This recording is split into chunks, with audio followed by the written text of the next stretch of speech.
So today's a special meeting with colleagues from West Yorkshire Trading Standards about scams and frauds, and we're waiting for the lady, Safina, I think her name is, to come and join us.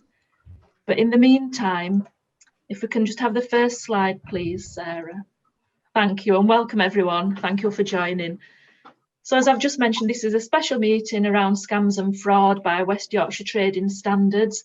And we do know that during COVID, scams have been carrying on, and I think some of them have actually increased, which is terrible. And people are stuck at home a lot more, so a lot of people can be worrying about scams. So hopefully the things that you'll be able to learn today, you'll be able to share with your community contacts. So as usual, we do have some public health intelligence data, and sadly Anna can't be here today to give the update. But we thought we'd include them in the slides as the same slide set as we usually get, and I'll just really very quickly go through them for you. So this slide shows that the case rate has plateaued throughout March, but there is a slight uptick in the last few days, and that's been primarily due to school cases, which we did expect. That's not been unexpected. And the case rate remains at about 130 per 100,000. And Wakefield is now the 6th highest in England, so I think we're coming down the ratings, which is good. There is a small increase in PCR positivity and PCR test rates over the last few days. Thank you. And the data on the right-hand side of the dotted red line is incomplete data, and data includes both lateral flow test and PCR positive tests. School-age cases continue to increase, which is suggesting that school transmission is explaining some of that increase, which is not to be, which we did expect. And this slide just shows you the light colours to dark, which is the areas where we do have less or more cases, and I'll let you read that at your leisure. Thank you. And these bubbles show there is an increase in number and proportion of exposures within the education setting, but a slight reduction in workplace exposures, which is good. This one shows hospital admissions, and inpatients gladly continue to fall, and there are under 50 inpatients now with COVID, which is good news. And this one, I believe, shows the deaths, and there is a sustained decrease in figures, which is really good. So that's all the data update from me, because I'm not a public health intelligence analyst, and I would struggle to answer any questions. But if you do have any questions, please let us know at the end. And we now have with us Safina. Hello, Safina. I apologise profusely for my tardiness. Don't worry, you were actually perfectly on time there, because I just did a really quick update. That's all right. But welcome. Thank you for coming. Thanks for having me. I'm just going to apologise for one more thing in advance. Yeah. But I'm kind of looking at the screens, and there's one image here that tells me that we're a pet-friendly group, I'm guessing, or I think some of us are, yeah. This little man likes to put in an appearance every now and again. Can you see that? Oh. Yeah, we're still working from home, and he just assumes when I speak, I'm speaking to him. He doesn't understand this concept. So he comes over and he's like, "Oh, you're talking to me? What are you saying? What are you saying? Let's play, rub my belly."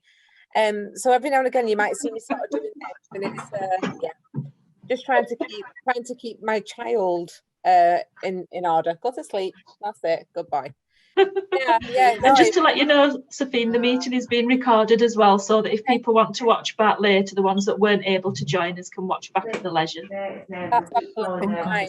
And for anyone that does miss it and want to maybe access it or register somebody, I'm in to view these workshops. I am in the process. I think I've mentioned the last time that the project's coming to an end at the end of July this year.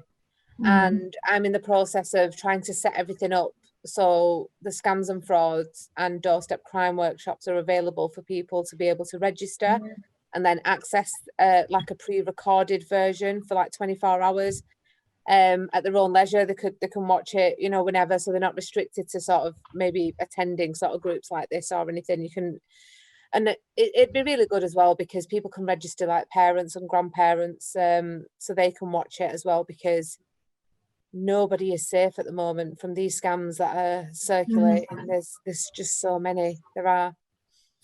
Just wondering why there were so many videos off, and I've just realised because you said it's recording.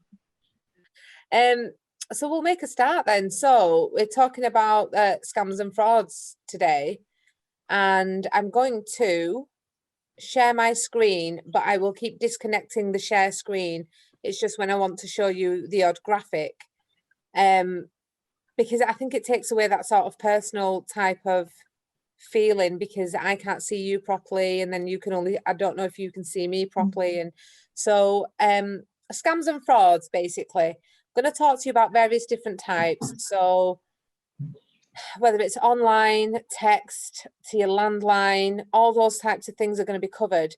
And the whole point of this workshop is for you to be able to recognize the tactics and then apply them to whatever scenario you might be faced with.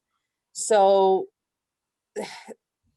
it sounds really silly to say this, but we have like sort of the traditional scams that circulate non-stop every year, all year, and don't change.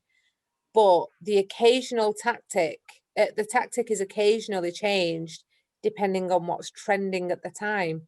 So at the moment, the biggest thing is COVID. So I will give examples as we go through of how one of the traditional tactics has been then sort of revamped, so to speak. So the first thing I want to, let me just try and share my screen, just bear with me. Right. Firstly, this might require some audience participation, so I kind of hope, I know you might not want to show, like sort of switch your video on, but you're welcome to unmute if you want to shout anything out. So on the screen, if this works, there we go. I've got a list of different types of scams. Would anyone like to pick a scam, and we'll start there? And you're more than welcome to join in or tell me what you think that scam might be.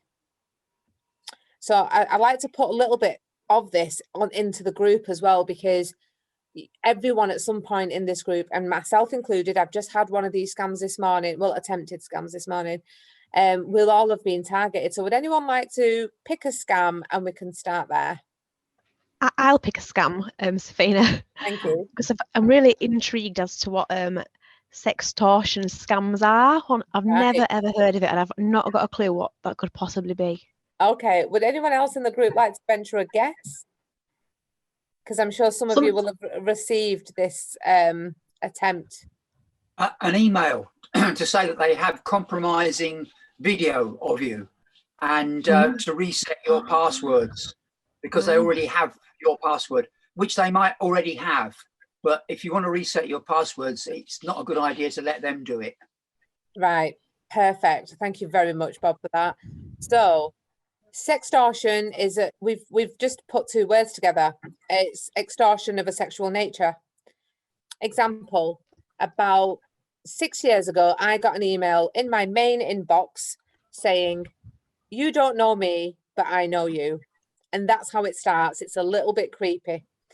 "You don't know me, but I know you, and your password is," and it actually had a password that was genuinely one of my passwords. The uppercase, lowercase, alphanumerics, everything, it was a password that I used. And I panicked straight away when I just saw that, those immediate initial two sentences, I panicked.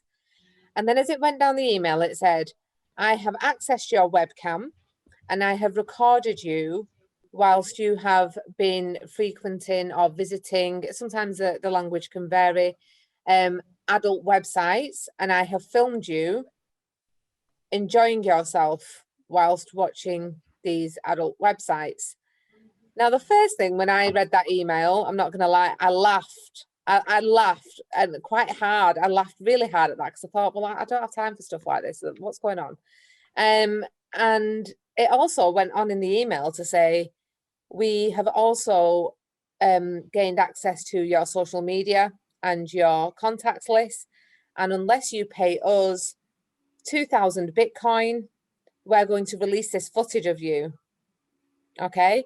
Now, I knew that wasn't a thing. I knew that was just not, and they didn't have anything like that of me.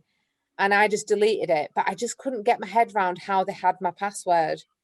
And it wasn't until a couple of years later, having attended one of the safer workshops at the time, I don't know if anyone will remember, eBay got hacked roughly about 10 years ago. They got a huge data breach. And I remember at the time, I got an email saying, your account was accessed, please change your passwords. And then all of a sudden, that's when it clicked. I thought, that's where they got my password from. Now, luckily, I changed my eBay password, but I had been still using that password on other accounts for other things. So whenever you receive an email like that, please don't click any links. If you have been frequenting websites like that, don't answer this. Please don't unmute yourself and start talking about that. We don't need to talk about that. But all I'm saying is please don't just immediately panic and think everything's been compromised. It's just somebody trying it on and they're blackmailing you. That's all they're trying to do. Mark it as spam, and it should, after that, hopefully always, any emails from that sender will go straight into your junk mailbox. Now, this particular scam, as adults, we kind of would be quite rational about it and think, okay, well, this isn't true, and then just deal with it and forget about it. Younger members of your family might not be as calm. They might suddenly think they're going to get into trouble, or there's going to be some sort of repercussion if they have been on these websites or anything along those lines. So what I encourage participants to do today is to maybe, and this is, I don't have kids, so I kind of, I don't have to have these kind of conversations. But two, I can't advise how to do this, but maybe broaching the subject somehow would be really good, because the last thing you want is any of the younger members of your family trying to find a way to pay for this Bitcoin. It's something to really think about and try to share. I don't know how you would do that. If any of you have got any ideas you want to share with the rest of the group, you're more than welcome to unmute. But yes, that's something to definitely think about. So let's get this back up. What's the next one you'd like to talk about? Giveaway scams. Giveaway scams. Right, okay. So would anyone like to venture a guess? Anyone in the group like to venture a guess about, or think they know or might have experienced what a giveaway scam might be?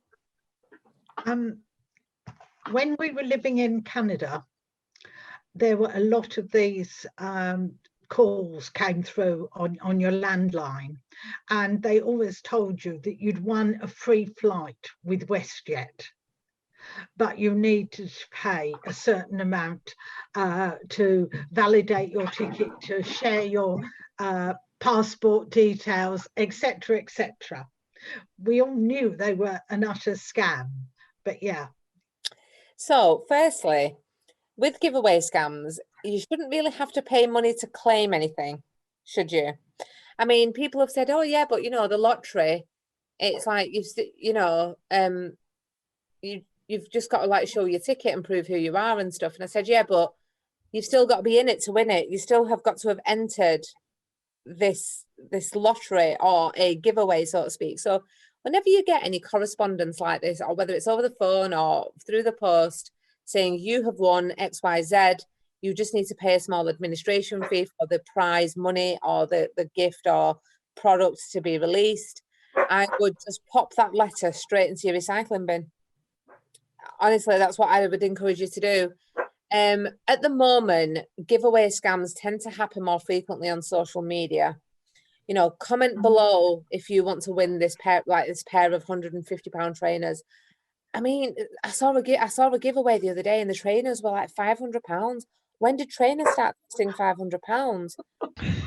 But then we're also living in a world where you can buy phones for £1,500. So I don't know.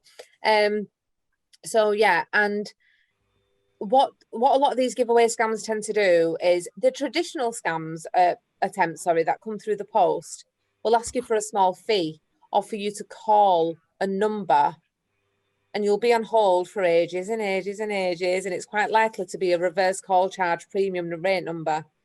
and they can cost you, they can mount up very, very quickly. You know, there's been instances where people have said their phone bill from trying to claim a prize as being a couple of £100 just from staying on hold for like 12 minutes or something. So be mindful of those. But the social media ones always say to enter this giveaway, click on this link and put your details in. And the details, it will ask for your name, address, date of birth. The only thing you might have to pay for is postage of this prize.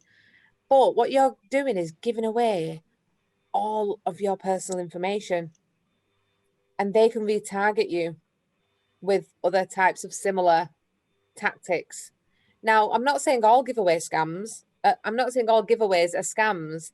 I'm just saying be mindful of the type of information you're having to share in order to get this giveaway. And do we ever find out who has won the giveaway? I see a lot of people always share things on social media, but then when you go back onto it later on and you think, well, there's never been a winner announced, so who actually won it? Like it doesn't make any sense. Mm-hmm. But that one ties in with the scam towards the bottom of the page, which is called a phishing scam. Can we see that at the bottom left? Mm-hmm. Now that's phishing because what the scammers are trying to do is fish for your information. They want to, our data is incredibly valuable. And I think we underestimate just how valuable our data is. It's like gold to scammers because they can utilize that and target us in any way, shape or form that they like. So if you're entering a giveaway, and aside from your name, first name, surname, maybe your email address and a contact number, what else do you think you'd really have to put in there? You shouldn't really have to put anything else in there, like gender, employment status, like anything like you wouldn't, would you? So always be mindful. And when we say phishing scams, has anyone ever had an email that looks like it's from a genuine company like HMRC? Oh, you're due a tax refund. Are we all familiar with it? There's a few people nodding. You're due a tax refund, or one from Royal Mail that's recently been circulating. You need to pay for a fee in order for something to be delivered, and it's £2.99. What we always say is, first and foremost, if you receive an email that's asking for any of your personal details or asking you to log into your account because of suspicious activity, I got a PayPal one like that the other day. And as an avid online shopper, I use PayPal. But the first thing you do when that email appears, I'm going to ask you actually, because I feel like I've just said a lot in one go. If you received an email that you weren't quite sure if it was genuine or not, what's the first thing you would do to verify that was from the genuine place it says it's from? Oh, sorry, I've just seen something pop up on the chat there. Check the sender address. Perfect. That's exactly, yeah, that's so Erica's just popped in the chat. I checked the sender address. That is exactly what I was going to advise. If I worked at HMRC and I was sending out emails about various things, should the email come from Safina@yahoo.com? It shouldn't, should it? It should come from, sorry, when I try to click on the chat, the box appears and disappears really, really quickly, so I can't quite catch. There we are. Google to see if it's a known scam, and too many people. Okay, not a problem. Not a problem, Erica. Thank you for still participating. Appreciate it. Yeah, so it should come from a genuine email connected to the genuine website. So, number one, HMRC is the example. They don't email you unless you have signed up to one of their webinars, or if you've signed up for a reminder for when your MOT is due or your tax is due. They will never email you to say that you're due a refund. When it comes to actually discussing your personal, financial, refunds, payments due, outstanding, anything along those lines, we all have to wait for that brown envelope to come through, or we would ring the number on any correspondence we have. They're not going to email you to say that you owe money and you need to click this link to pay or to claim your refund. So please share that with as many people as possible, because HMRC, whether you've done anything wrong or not, it's a bit like when you see the police, you automatically think you've done something wrong. So if you suddenly get a HMRC email in your mailbox, you're going to pay attention to it, aren't you? And if it says that you do a refund, you're like, oh, great, yeah, you know, click the link, put my personal details in, including my bank details. Do we know the difference of the account information we share with people, depending on if you're trying, if they need to make a debit or a credit to your account? Are we familiar with this? So if someone's making a credit to your account, it's usually the name on the account, sometimes a really long number, and then or sometimes the account number.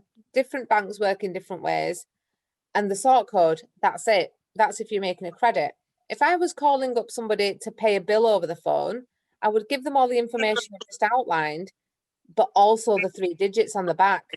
Those 3 digits you don't want to share with just anybody, because they can debit however much they like. I think I'm just checking the chat. I think if you've signed up for an HMRC online account, they do email you, but only to tell you to log in and deal with correspondence there. Yes, that's correct. They won't send you a link to immediately say, this is how you now obtain your refund. And scammers like to use what I call juicy language.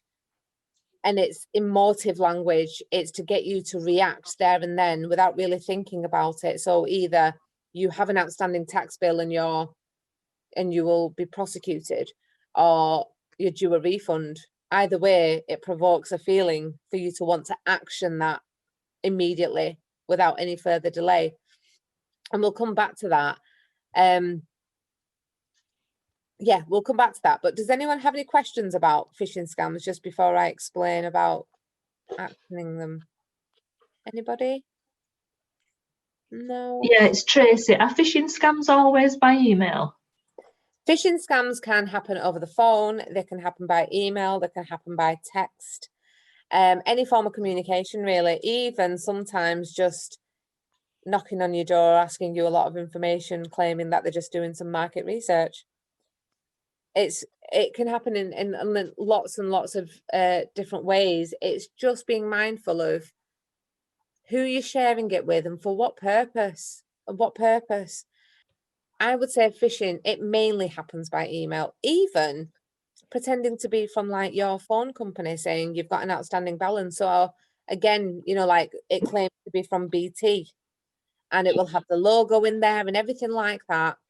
And when you click the link, and it'll send you to what looks like a BT webpage, but you've got to be really mindful, because if you look at the address at the top on the URL, there could be a slight change in the spelling because they've just set up like a fake website. So it all looks genuine and legitimate, but it's actually not. And then you're processing your payment and putting in your bank details, and they can see all of that.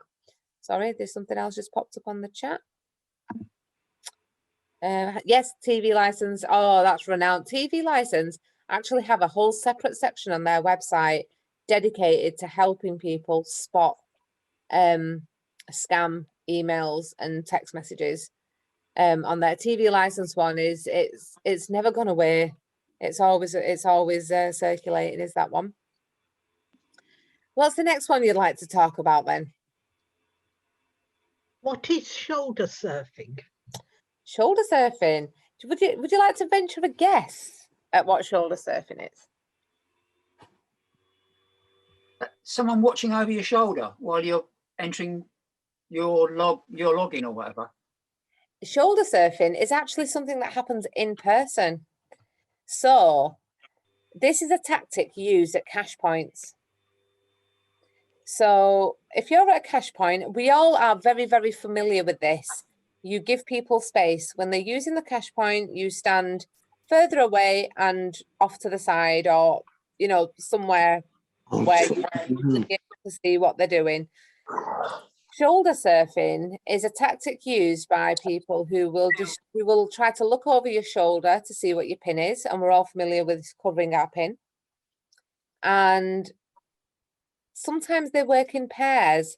So I could be at a cash point, and someone beside, like not too far away from me to my left, could say something like, "Oh, you've dropped something, is that yours?" And you look down just as your money's coming out of the cash point, and there's this person here that I've not noticed over my right shoulder who will just swoop in and pull that cash out.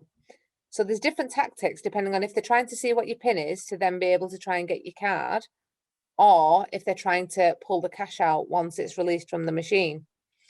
But this particular scam, it seems a little bit outdated. It'll still happen, but now with social distancing, we've got even more reason to tell people to back off. And I love that. I'm a big fan of social distancing. I'm not going to lie. I've thoroughly enjoyed it. And I think it's the one thing I'm going to miss when everything goes back to normal. Only because I haven't caught a cold or a flu in a year, you know, touch wood. I've been healthy, I've been good, and I'm not near people, and it's been absolutely fantastic. But with shoulder surfing, you've just got to be, you can just be even firmer. And if that person behind you is still being very ignorant and rude, just press cancel, get your card back out, step aside and let them go ahead. And the funniest thing is, they probably didn't even want to use a cash machine. They just wanted to try to intimidate you. So always be mindful of who's behind you, who's around you, and also which cash points you're using, because I'm not being funny, but there's some really dodgy looking cash machines, aren't they, around?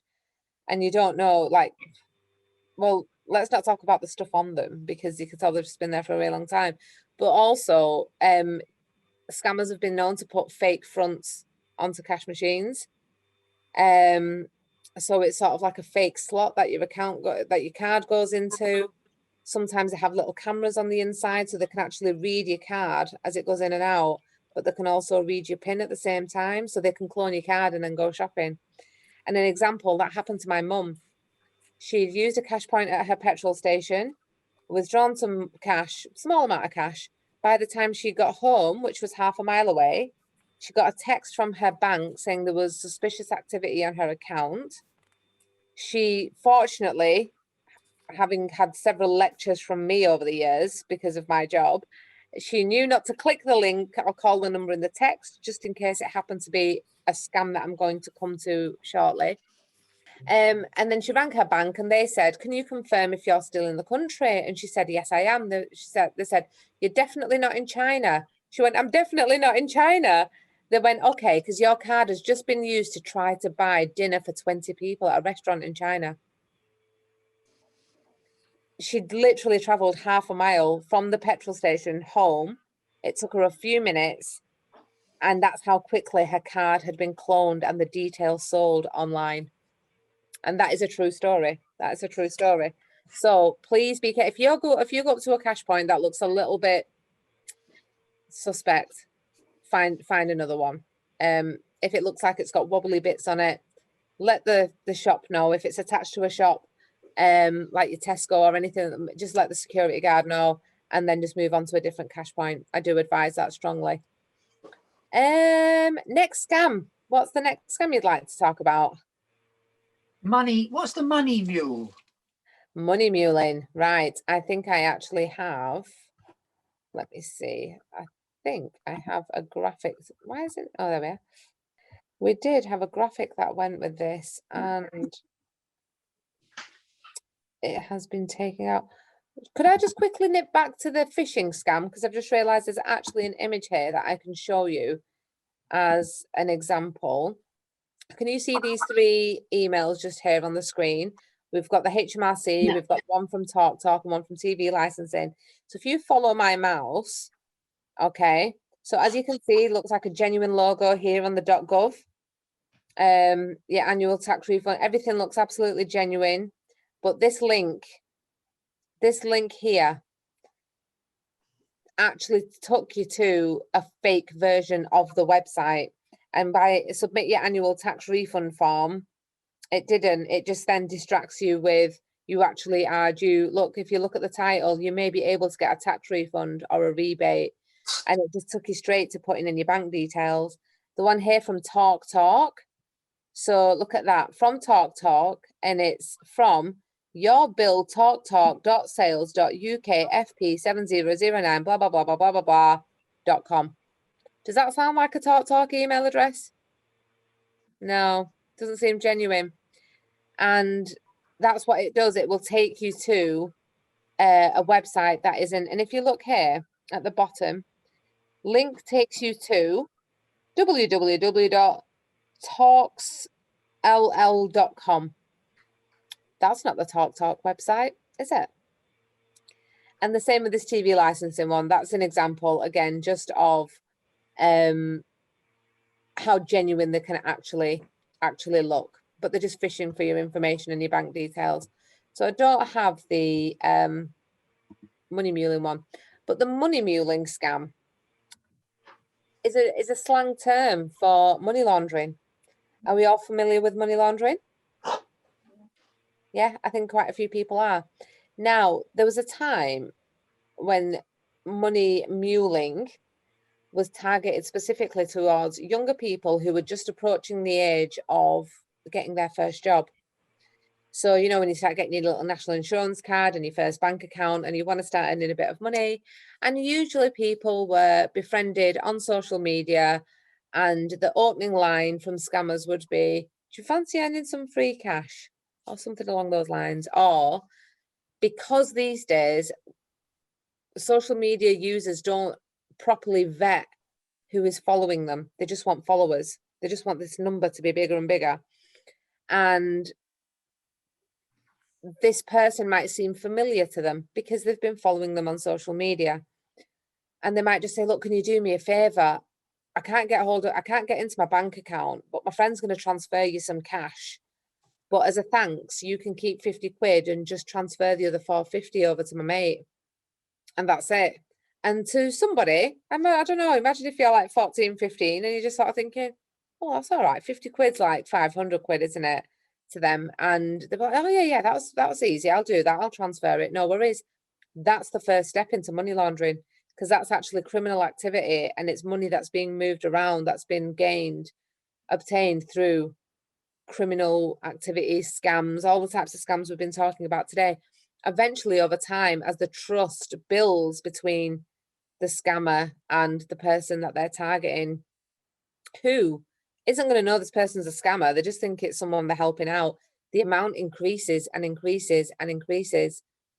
And before you know it, it's thousands that are going through the accounts. Now, when the authorities or the banks realize there's suspicious activity actually taking, like strange transactions taking place, the scammers will disappear, because 9 times out of 10 they're international, they're not traceable, and the only person left to take the flak for this is the mule, which is the person who's been doing the favor. So again, this is something to raise, to try to broach the conversation with younger members of your family, that there's no such thing as free money, and what you're actually doing, you're not doing someone a favor, you're helping them shift illegal funds around, you know, that they've obtained through scamming people. So you're essentially muling. That's where the term comes from. They're muling the money around on behalf of criminals, quite large organised crime groups. Or the OCG. Have you been watching Line of Duty? Yeah, we all know OCG, don't we? If you have been watching it. But yeah, so that's how that's what money muling is. So telltale signs: if there's a young person in your family not working but seems to have money for clothes and shoes, latest gadgets, devices, a little bit free with the cash, I would be questioning where that cash is coming from. Any questions? It's so strange because you're all on mute and it's just so quiet, and I'm not used to such quiet workshops like this. Shall I unmute everybody and make them mute themselves? Yeah, well, I don't mind. I'm joking. I thoroughly enjoy audience participation because people tend to come forward with their own experiences and things like that. I don't mind either way, but you are more than welcome at any point to ask any questions or unmute, so to speak. I'll put it in the chat as well. Yeah, so let me just go back to, there we are. So Safina, can I just ask, will you be able to share some of these slides with our champions afterwards? Won't be able to share these slides because we're currently revamping the whole thing in order to go online. So okay, you'll all be able to access this again online, but it's just going to be better looking than this. It's probably the better way to put it. We're just going to revamp it. We're going to update some of the examples with more recent case studies of like things that are happening at trading standards and what's reported to us. And then you'll be able to access that as much and as frequently as you like. Thank you. Oh, you're welcome. What's the next scam? We don't have to get through all of these, I'll be honest with you, because some of them tend to cross over. So again, if you've got any questions, don't feel like you're taking up the time. You're more than welcome to ask. But does anyone have their eye on one that they'd like me to share with the group? Well, being part of the NHS, I'd like the medical scams, please. Medical scams. I don't know why. I just sensed that one. So with medical scams, how many people have had catalogues that come through the door and when you sort of shake them and all these little glossy inserts fall out of them? Some of them are things like, oh, scratch cards or holiday homes and things like that. But then you also get the odd one that's like this wonder supplement that's going to literally change your life and make everything amazing. So there's one that I'm thinking of and that we actually looked into a little bit, and it was obviously from the depths of the Amazonian rainforest, because that's where all the good stuff comes from, doesn't it? And it claimed to increase your libido,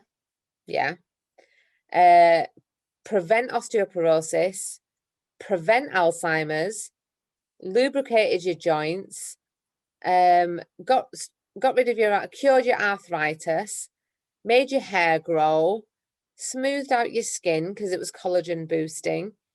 Does any of this sound familiar to anyone when you see things like this that make all of these claims? Yeah. Yeah.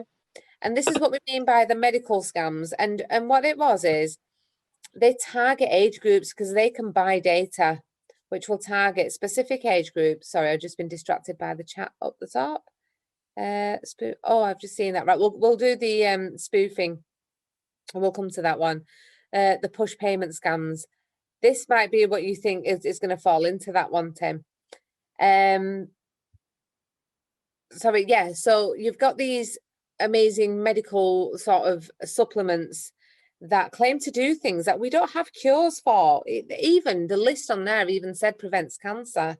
So when you think of the claims it's making and the target a certain demographic of people who might be suffering from some of those ailments, or they might have arthritis or osteoporosis, or finding just mobility in general just a little bit difficult, and they're in pain and they've been to the GP and they've done all the right things and they still don't feel like it's working for them, and they get this wonder drug that comes through the door and they're thinking, oh well, I'm going to buy this, and it usually entices you with, you just need to pay for the postage. You get your first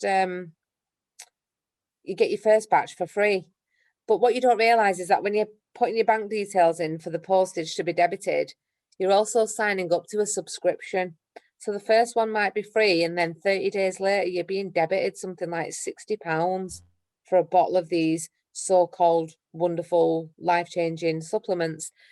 At Trading Standards, we ordered some. Not because we felt we needed them, but we ordered them out of curiosity. I thought, let's have a look at these then. Let's see what's going on here. And we sent them off to the labs to be tested. And does anyone have any idea what those tablets turned out to be? I don't, but I'd be really interested to hear, because some of those things that, as you say, they target particular age, and I have seen those materials with my elderly father-in-law. Right. Yeah. Well, they turned out to be iron tablets. Oh. Erica and Sarah put vitamins in the chat. Yeah, well done. Yeah, so they turned out to be iron tablets. Now, can you imagine, too much iron can be bad for you. So being low in iron can be problematic, but having too much iron can also be problematic. But also, they were debiting people's accounts for £60 a pop, and they were literally the same type of iron tablet that you could buy from Wilkinson's for £1 or something along those lines, and it's just awful, because then people that have signed up to these fall into something called a subscription trap, where it's almost near and impossible to cancel the subscription. This one gentleman that I know, one of my colleagues had to help, he had to close his bank account down and reopen his bank account just to be able to stop them from debiting it, because the bank couldn't actually stop it because he had given them authority to be debiting that amount for a certain period of time. But the poor fella forgot to tell the bank, when you transfer all of my outgoings over, you know, like my direct debits and standing orders, when you transfer them all over to my new account, just don't transfer this particular one over. And they did. So we ended up having to close it down again and reopening another bank account for a third time. So when you see these little sort of inserts and glossy things come through the door, please be very, very mindful. I'm not saying you can't purchase things online. There are some reputable companies that do sell them online, but I would just say, once, if you're signing up to a subscription, and please look at what these tablets claim that they can do. The lady, sorry, I didn't catch your name when you spoke before, when you said you're from the NHS and that you work for the NHS, sorry, but you'll agree that there's only so many things one tablet can do. You can have several side effects of tablets, but there's only it's very targeted what that medication is created and supplied for, isn't it? You can't, if we had a one pill cures all, we'd be winning, wouldn't we? You know, can you imagine? We'll be producing it. Yeah, you know, COVID wouldn't be a thing. It'd be like, oh, a quick tablet, you know, the one pill cures all. So just to be really, really mindful, and just a completely different example of a medical scam is the one that was circulating recently about the COVID vaccine. Did anyone get the text message or something to say, now register, you're eligible for the vaccine, register here? And right at the bottom, it was a request for bank details for you to have to pay for the vaccine. A lot of people didn't realise that we are blessed to have the NHS and we don't have to pay for it. And people were popping their bank details in and getting very random amounts debited from their account.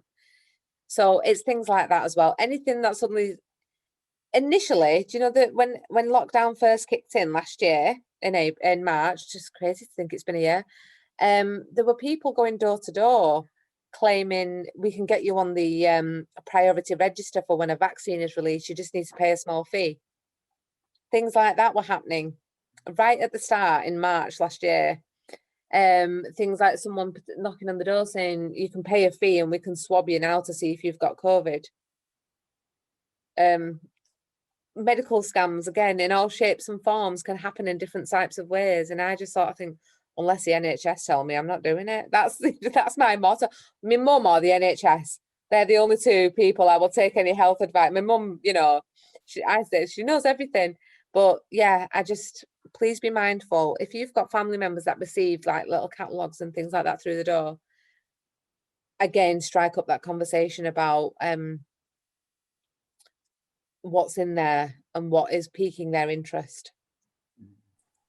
Definitely, so important just to make sure that you're accessing the right information from the right people.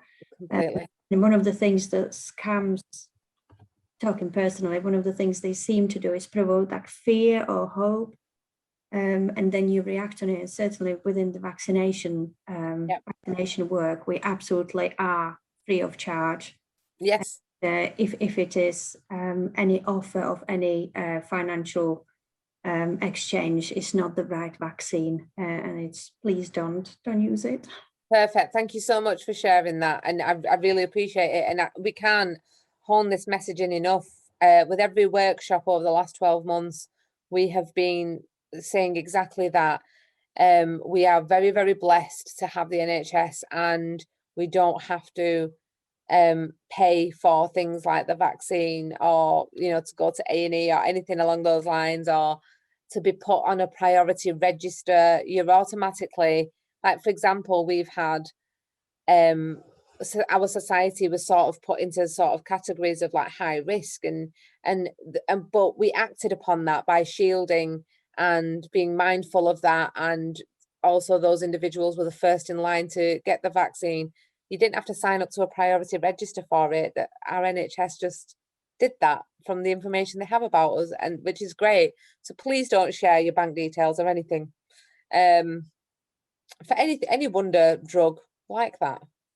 I can't name the reputable companies, but there are reputable companies if you wanted to buy like a supplement or anything.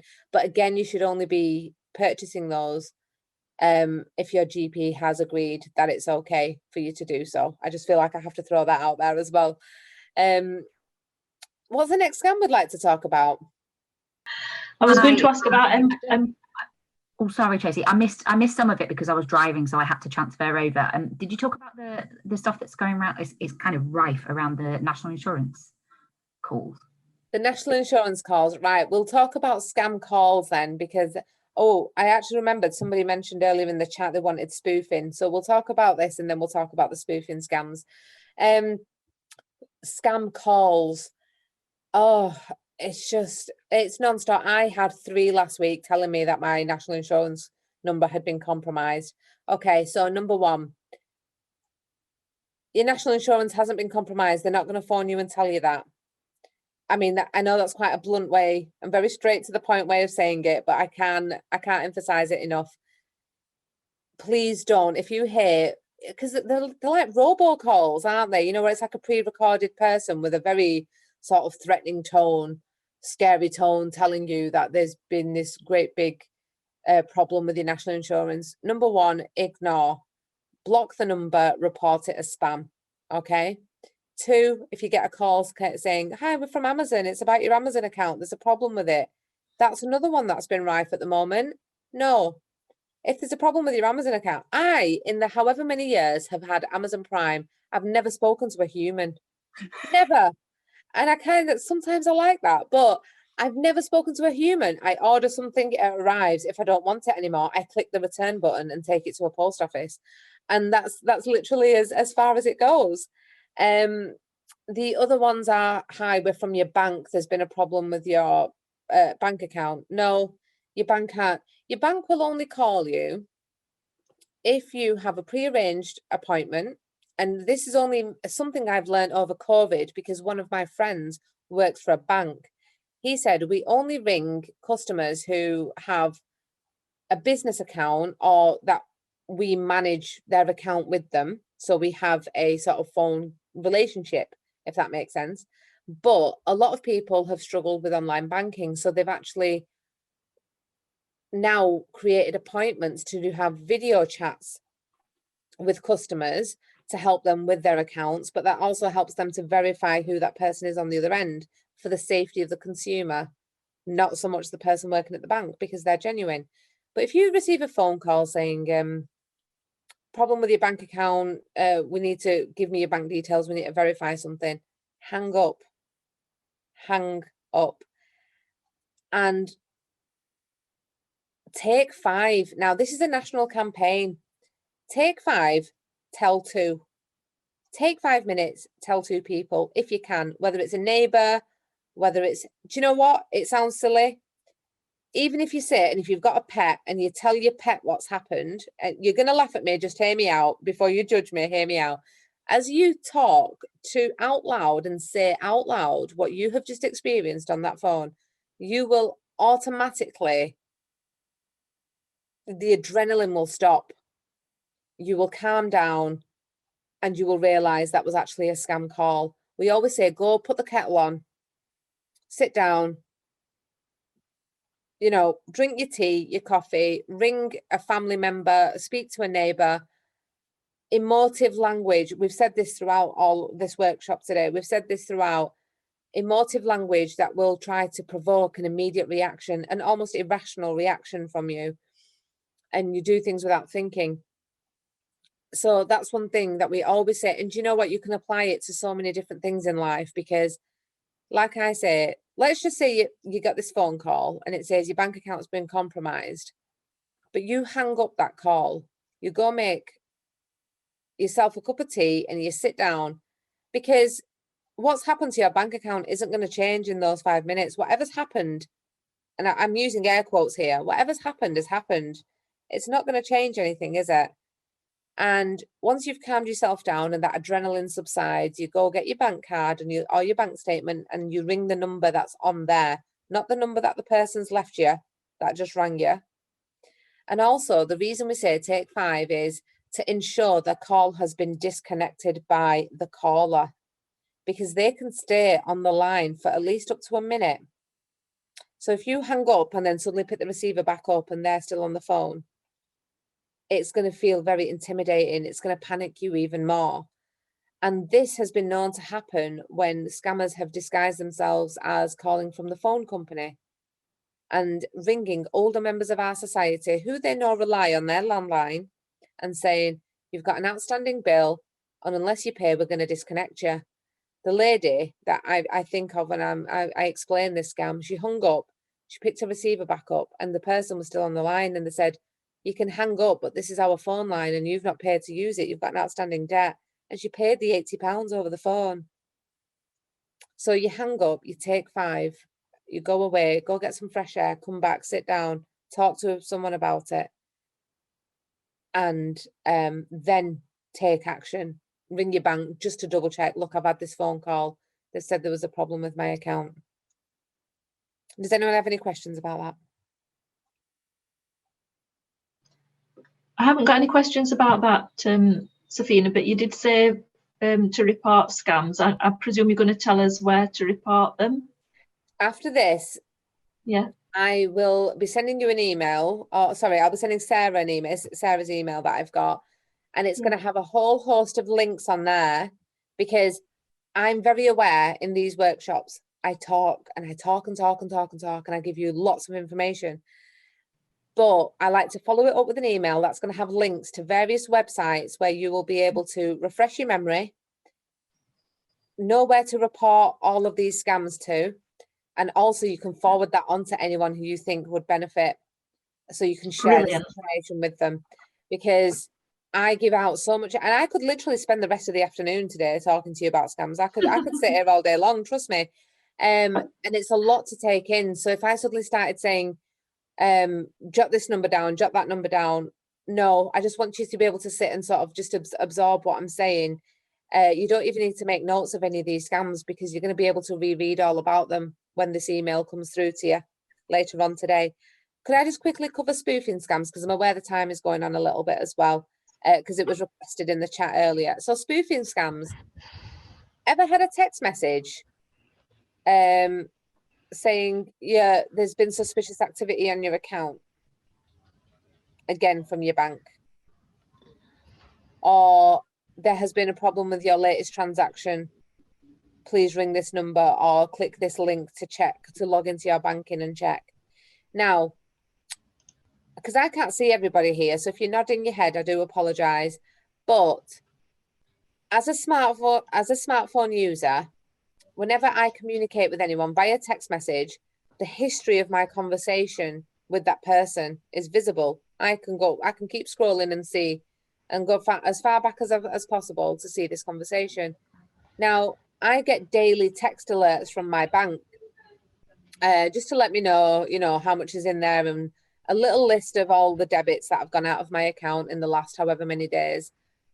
But scammers have found a way for their text messages to fall in line with that communication. So at first glance, if I looked at it, I would see, oh, hang on, that looks like it's from my bank, because it's in all the other messages from my bank.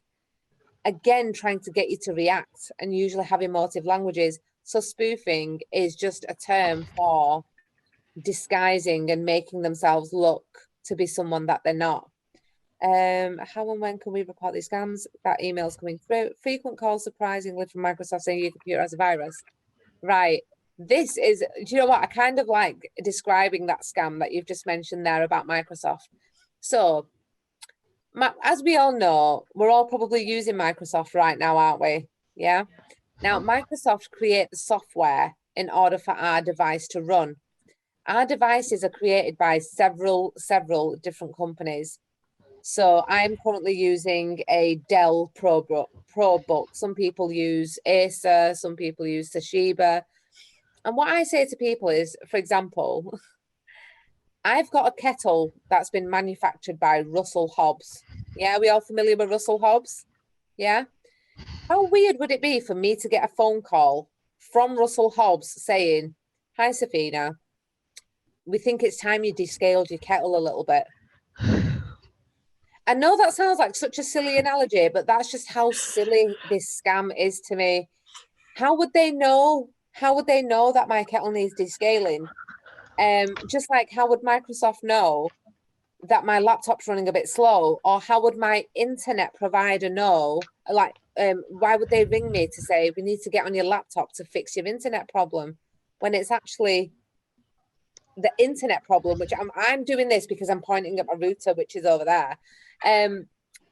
But it's the same sort of thing. So unless you have a pre-agreed appointment, date and time with your internet company, for them to troubleshoot technical problems, but even then you'll notice they never ask to log on to your device. They talk you through it. They'll say, click on this button, a screen will appear. On that screen will be ABC. They will never say, right, we just need to get on your laptop and have a go at this. And that is known as a remote access scam. Scammers can access your device if you give them permission. And what they do is they scan your device for sensitive, confidential information. And whilst they keep you distracted, they're trying to obtain all this information about you, because let's not pretend like we've never had a document on our computer that says passwords and it's got a list of all of our passwords. If you have got that, please delete it. Some people have scanned copies of passports, driving licenses, things like that. Not a problem, Tim. Thank you for coming. So just be mindful of that. And we've actually had incidences, and this is the whole purpose of the scammers here. They will say, oh, there has been a bit of a, something's been compromised on your security settings. Do you want to just log into your online banking and just to make sure that everything's all okay? You're logging in and they can see your login details. And whilst they're distracting you with the technical side of this problem with your laptop, they're shifting money around in your account, ready to try to transfer it out. So if anyone rings you saying they want access to your device, and let's be honest, we are a polite nation. We like to just humour people and be like, all right, okay. No, tell them where to go. Tell them where to go.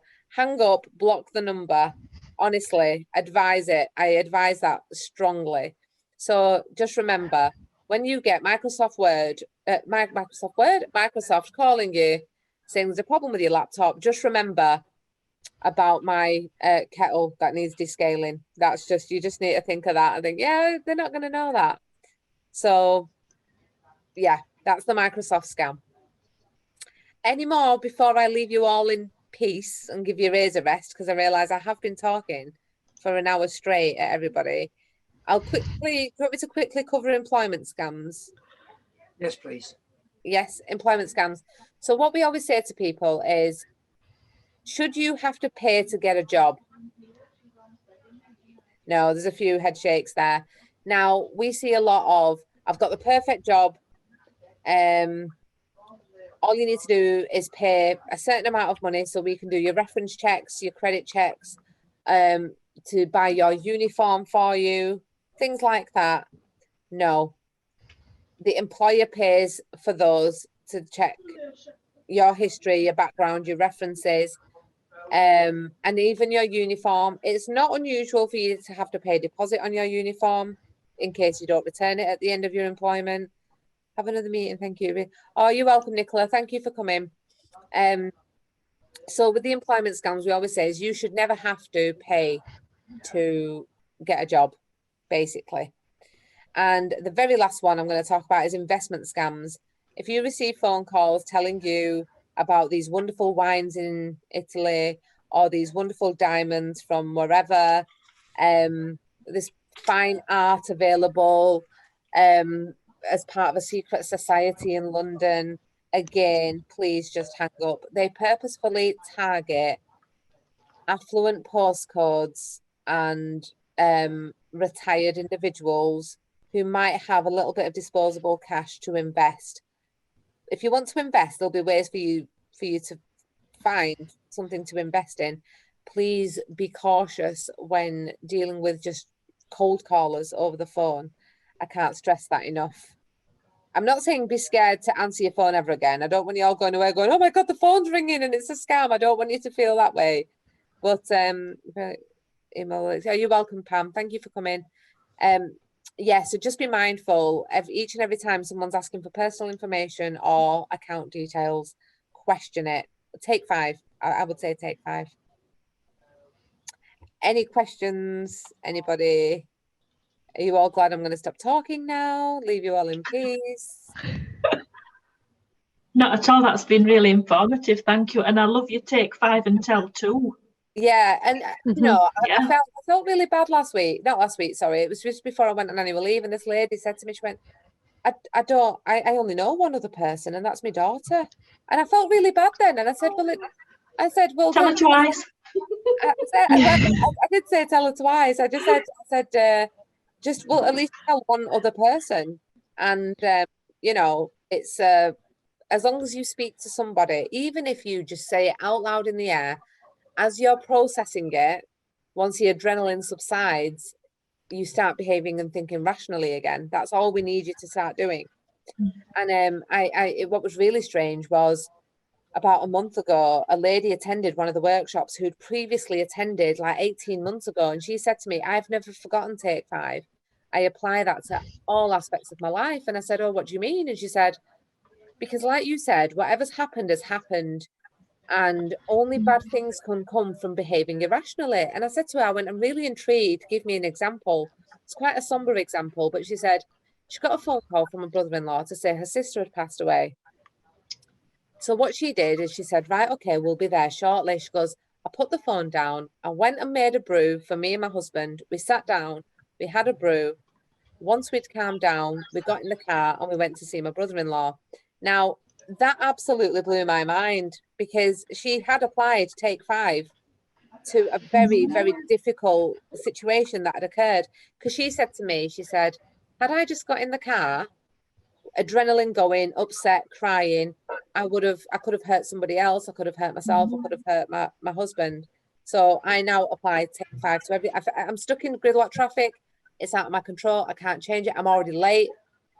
Take 5 minutes, breathe, go back to ground zero, and that's it. And you carry on with it. And I thought it was really quite profound.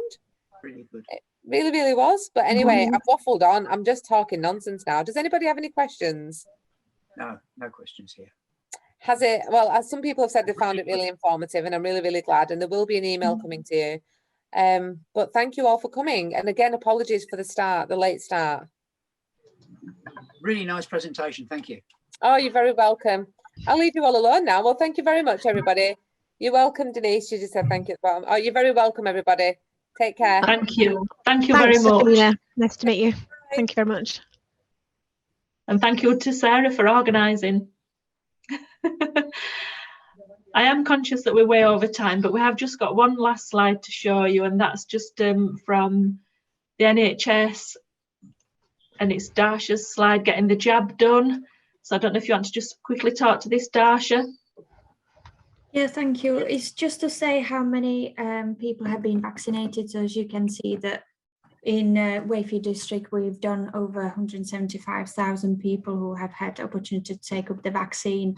The number of second doses is increasing, and so is the number of people who are over 50 who have taken up the vaccination process. So yes, we are very much on track. Definitely in Wakefield, we are doing very well. Excellent. Thank you very much.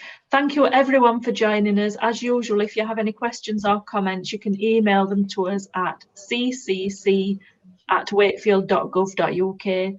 Thank you everyone, and see you next time.